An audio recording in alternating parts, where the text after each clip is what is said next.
20वीं तरमीम जो पीटीआई वाले ने मुखालफत पहले भी की थी, बाद में भी की थी, और उसके बारे में उन्होंने बाकायदा जो रऊफ हसन साहब जो उनके सेक्रेटरी तलात थे, उन्होंने कहा ये तो तरमीम ही हमारी, तो मसौदा ही हमारा इतना अच्छा है। गौर खान साहब ने कहा मसौदा बेहतरीन है, हमने खान से सिर्फ इजाजत लेने। अब ये जब खान के पास गए अडयाला जेल, उसने दी मोटी मोटी गालियां कि कम वक्तों में जेल में बैठा हो, तुम लोगों आईनी तरमीम की पड़ी है। वो लोग मुकर गए।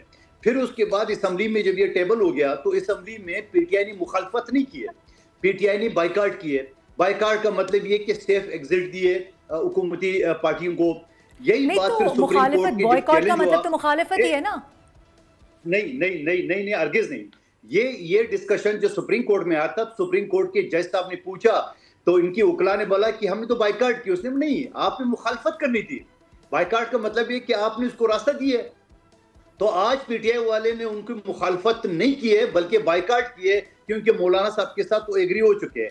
अब 27वीं तरमीम जो मुझे भी नहीं मालूम, अभी तक इन मेरे भाई दोस्तों को भी नहीं मालूम होगा, बिलावल साहब ने ट्वीट किया कि इनके ऊपर हुक्मरान पार्टी ने, शहबाज शरीफ साहब ने हमसे रब्ता किया है। अब रब्ता किए, क्या आएगा क्या नहीं आएगा ये तो आने वाले दिन बताएंगे। हो सकता है कि पीटीआई एक बार फिर कहे कि ये तो मसौदा ही हमारा इतना बेहतरीन है, जबकि आइन में तो गुंजाइश है, आप तरामीम तो कर सकते हो। सब्सक्राइब करें और बेल दबाएं ताकि कोई खबर रह न जाए।